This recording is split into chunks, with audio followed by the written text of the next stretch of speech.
Hello po mga kababayan, mga kaibigan, mga katokis.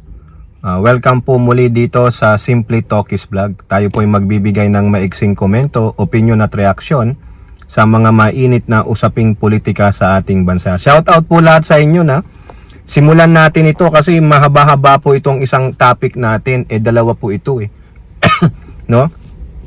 Itong isa na mahaba ay yung pagpapahiya, no, o pagsupalpal nitong si ICC spokesperson Dr. L. Abdallah, no? Kasi po kanya pong sinagot yung mga question o yung insinuation, na yung mga agam-agam ng inyong vice presidenting pusit na si Sara. At ganun din po isasama natin dito yung pagbira ni Jude Asidre sa maepal na si Harry Roque. Okay? So simulan natin mga kababayan, gagawin natin itong sa sinabi po ng ICC spokesperson Dr. L. Abdallah. Mahaba-haba po no?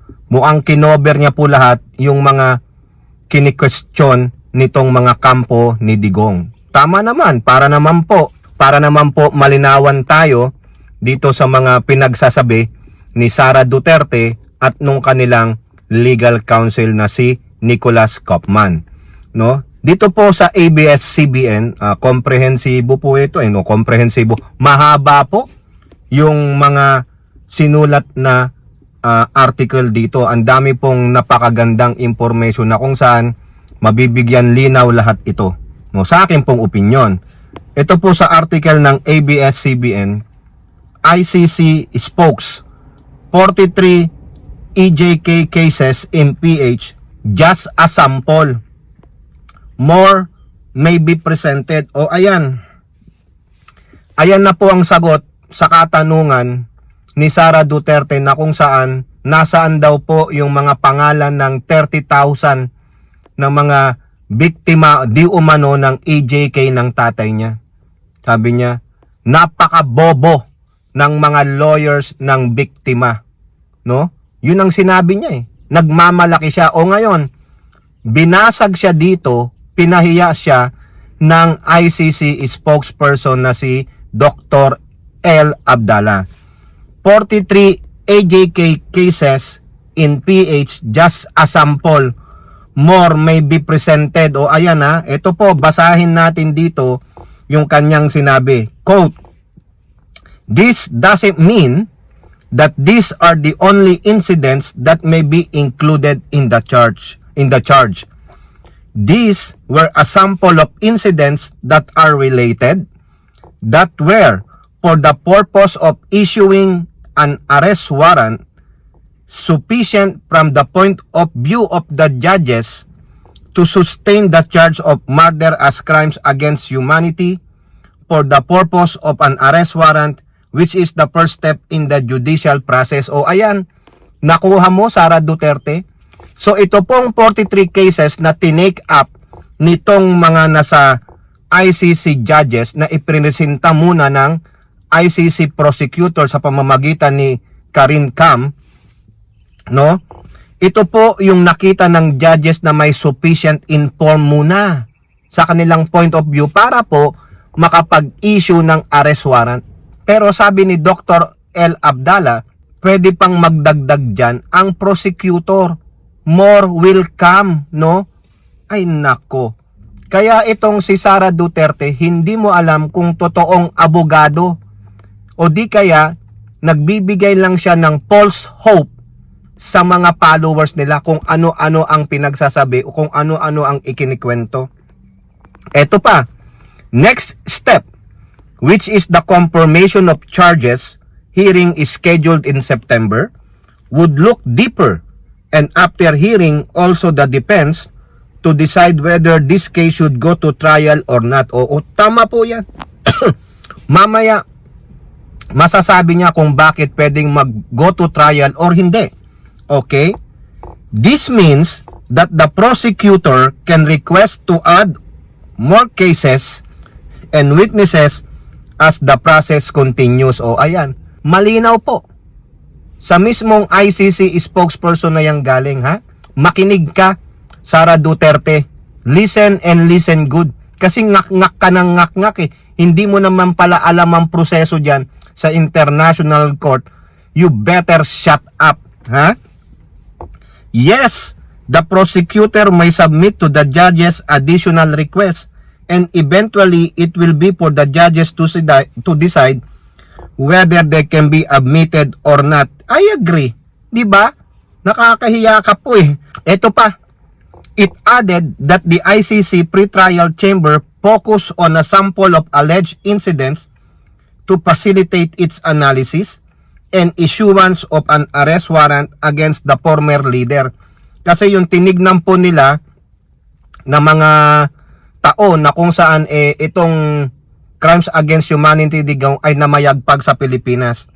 From November 1st, 2011 to March 16, 2019. O ayan, ito daw po na sinasabi nilang charges of murder as a crime against humanity has 3 basic elements. Ito pa, baka hindi rin ito alam ni Pusit. O, wag kasing magdunong-dunungan. Hindi porket lawyer alam na lahat, ha? But according to Article 7, 1A of the ICC's elements of crimes, the crime against humanity of murder has 3 basic elements. Number 1, the perpetrator killed 1 or more persons. O ano ngayon Pusit? Whether 30,000, whether 6,000, whether 43, or isa lang. Ayun yung isa sa mga elemento. The perpetrator killed 1 or more person. Number 2, the conduct was committed as part of a widespread or systemic attack directed against a civilian population. O may nakita. 'Di ba? Doon sa 43, nakita yung systemic attack o yung pattern. Kaya nga nag-issue ng warrant of arrest based na rin sa point of view ng mga judges after reviewing the case and the evidences. The perpetrator knew that the conduct was part of or intended the conduct to be part of a widespread or systemic attack against a civilian population. O 'di ba sinabi yan ni Digong? Udyukan ninyo. Yung mga pronouncement niya pa, kaya nga huling-huli siya mga kababayan. Pero sinabi rin ni Abdallah, ni Dr. L. Abdallah, na ito daw po ay nasa pre-trial stage. And that the process between now and the confirmation of charges is scheduled on September 23rd is part of making sure whether there are substantial reason to proceed to a full-blown trial or not. O ayan ha. The purpose of the confirmation of charges sa September 23rd is thus to test whether the prosecutor evidences is sufficient to go to trial or if the case should stop earlier. And for that, the prosecutor na sa kamay ni Karim Cam at yung iba pa will have to demonstrate to the judges taking a certain sample of evidence like the 43 that this evidence is strong enough. Pero sabi niya, may karapatan din po ang defense, no? Kaya nga po 'di ba, nakakuha ng mga ebidensya. Ibinigay din sa mga defense ang ebidensya na meron ang prosecutor. 'Di ba sa atin hindi pwede. Ang ebidensya lang doon lang sa prosecutor, bahala yung depensa magdepensa doon sa kliyente niya. Pero diyan for the fairness. O 'di ba? Yan po ang sabi ni Abdallah dito, ang haba po eh. Ha? Ito pa, tungkol sa mga biktima o pamilya ng biktima, pwede po sila na mapatawag o hindi, pwede silang mag-appear o hindi. Sino ba tong mga biktima na ito? Ha?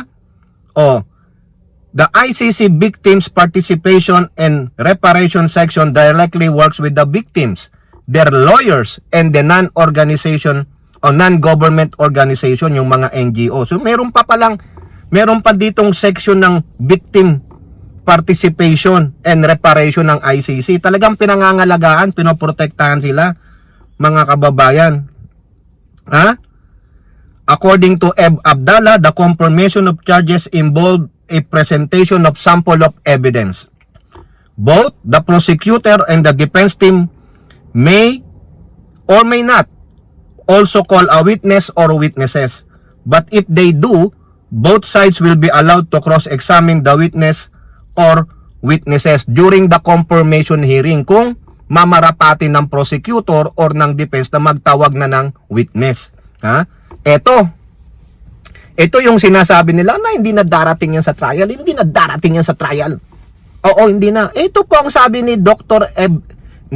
L. Abdallah ng ICC spokesperson. Approving the trial. O sinasabi niya rin. Ha? Sinasabi niya rin. Titignan din ng mga hurado kung ito ba ay pupunta sa full-blown trial or it will stop.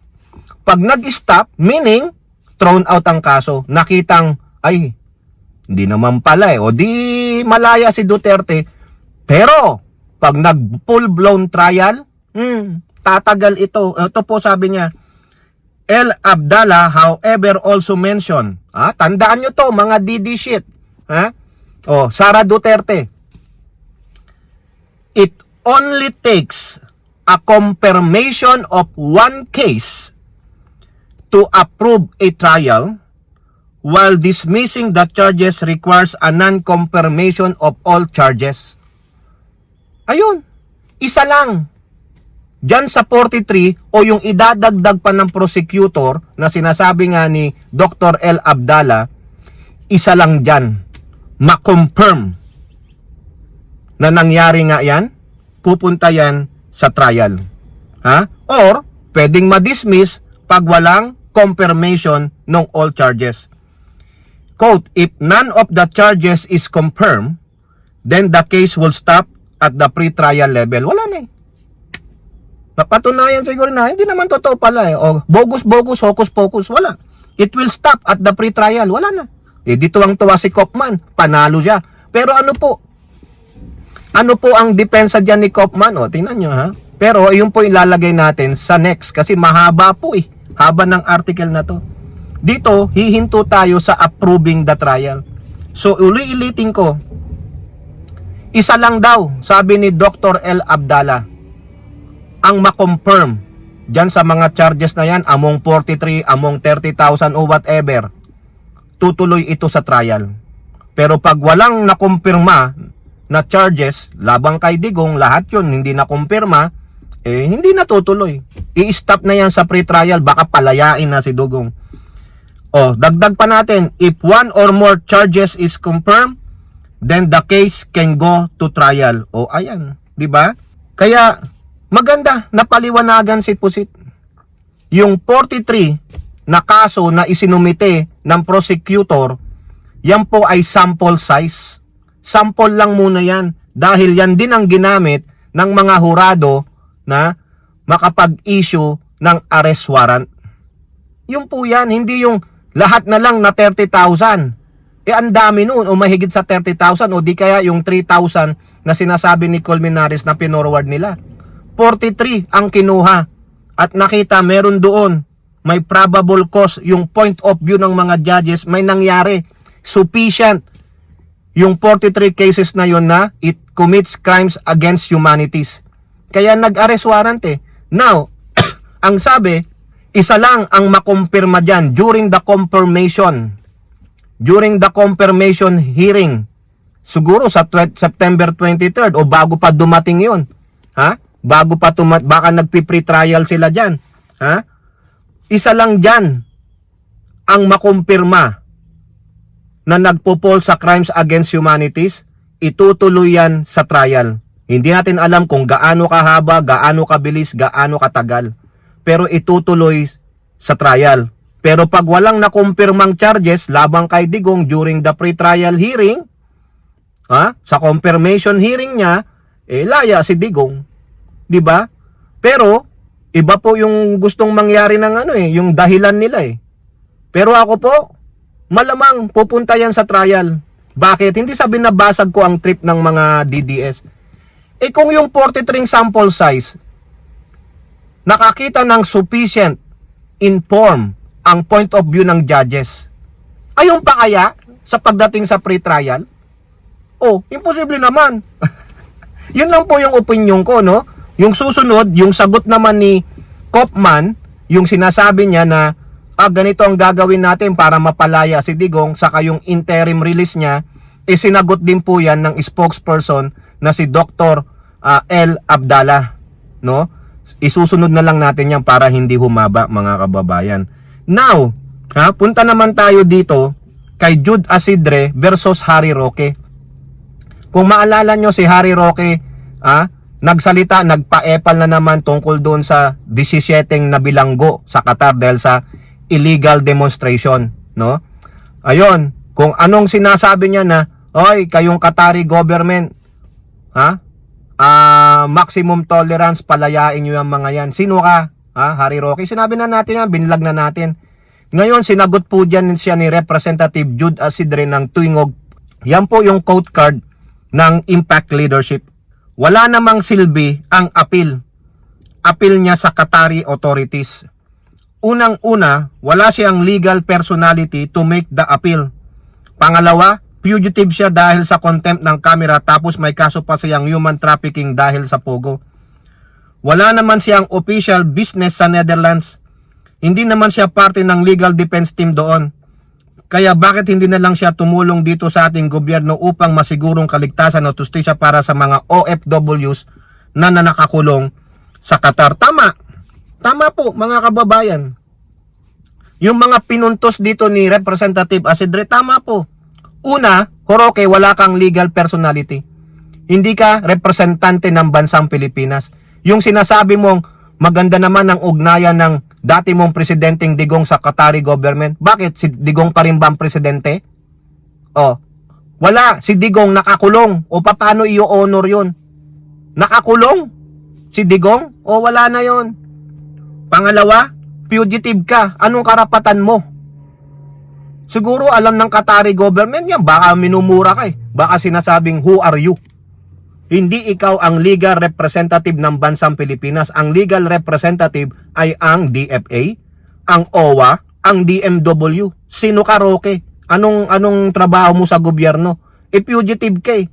Ang gawin mo, kung gusto mo talagang tumulong, pumunta ka doon sa Qatar at irepresentante mo ang mga ito. Hindi bilang representante ng gobyernong Pilipinas, kundi private lawyers ng mga doon. Kasi supporter nyo tong mga to eh. Di ba? Nakakahiya ka? Imbis na tumulong ka, wala. Puro ka pagdidikta, puro ka epal. Para ka lang si Bongo, epal. Ang kapal ng mukha mo, Harry Roque, para lang magmatter ka. Kaya nga sinasabihan ka ni Panelo, ito paulit-ulit lang. Sino ba yan? Di ba? Kayo po, ano pong inyong masasabi? Comment down below and don't forget to like and share. Hope to see you in the next videos. Bye-bye. God bless.